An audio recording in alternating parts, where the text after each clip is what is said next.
হে ভাই, কি কেস? তো চলো, আজকে তোমাদের জন্য নিয়ে চলে এলাম একটা নতুন ভিডিও। তো এখন জুলাই মাস চলছে, সবাই জানো, বৃষ্টির সময়। তো এই বৃষ্টির দিনে আমার ছোটোবেলার কিছু কথা মনে পড়ে বলো, তো আজকে সেই ছোটোবেলার গল্প তোমাদের সাথে শেয়ার করতে চলেছি। তো চলো, ভিডিওটা পুরোপুরি দেখো, আর যদি ভালো লাগে তাহলে চ্যানেলটাকে সাবস্ক্রাইব করবে আর কমেন্ট করবে। তো চলো। এই যে বৃষ্টি, বৃষ্টি শুধু আকাশ থেকে নামা জল না। আমার কাছে বৃষ্টি মানে ফিরে যাওয়া একটা নির্ভেজাল সময়, যেখানে মোবাইলে নোটিফিকেশন ছিল না, ছিল শুধু মাটির ঘরের এক কোণে বসে থাকা নীরব আনন্দ। আমার বাড়ির মাটি, সেই লালচে মাটি, বৃষ্টিতে ভিজলে গন্ধ ছড়িয়ে পড়ে চারপাশে। আমার দিদা বলতো, এই ঘানেই নাকি মাটি বাঁচে, এই ঘানেই নাকি আমরা বাঁচি। বৃষ্টির দিনে ঘরের উঠোনে হাঁটলে পা কাদায় ডুবে যেত। আমরা ভাই বোন মিলে তখন ছাতা ফেলে দিতাম, ভিজে যাক শরীর, না হয় জ্বর হোক, কিন্তু ওই কয়েকটা মুহূর্ত যেন স্বর্গ। টিনের চালায় বৃষ্টির শব্দে মন হারিয়ে যেত, মনে হতো যেন কেউ বাজনা বাজাচ্ছে আকাশে বসে।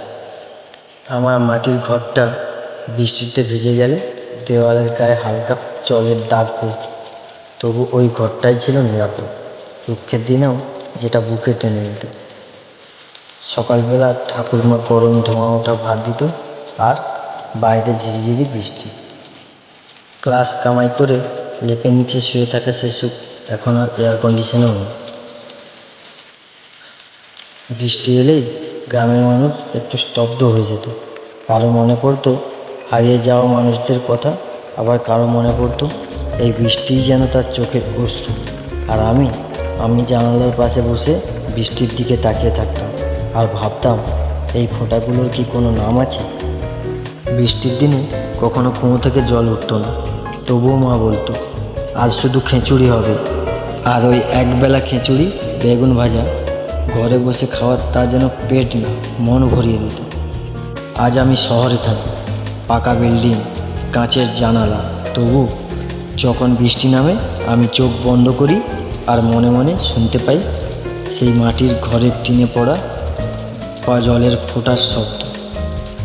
তখন মন চায় ফিরে যেতে, উঠোনের কাদায় পা ডুবিয়ে আবার ছোট ছেলের মতো হেসে উঠতে। চাই দিদার হাতের খিচুড়ি, চাই বাবার ডেকে বলা, ভেতরে আর ভিজিস না। আর এইভাবে বৃষ্টি পড়ে যাক, আমার ভেতরের শিশুটাকে আবার জাগিয়ে তোলো, আর একবার, শুধু একবার মাটির ঘরে ফিরে যাই। আর তোমরা এই অবধি যদি ভিডিওটা দেখে থাকো, যদি ভালো লাগে ভিডিওটা, তাহলে চ্যানেলটাকে সাবস্ক্রাইব করে দিও, আর একটা লাইক করে কমেন্ট করে দিও। আর ভিডিওটাকে শেয়ার করতে ভুলে যেও না। শেয়ার করে অনেক অনেক মানুষের কাছে পৌঁছে দাও, যাতে করে তারাও আমার এই পরিবারের সদস্য হতে পারে। তো এখন করার জন্য এটুকুই, আর আবার দেখা হবে, ফিরে আসবো নতুন একটা গল্প নিয়ে, নতুন একটা ভিডিও নিয়ে তোমাদের কাছে। টাটা, আর সবাই ভালো।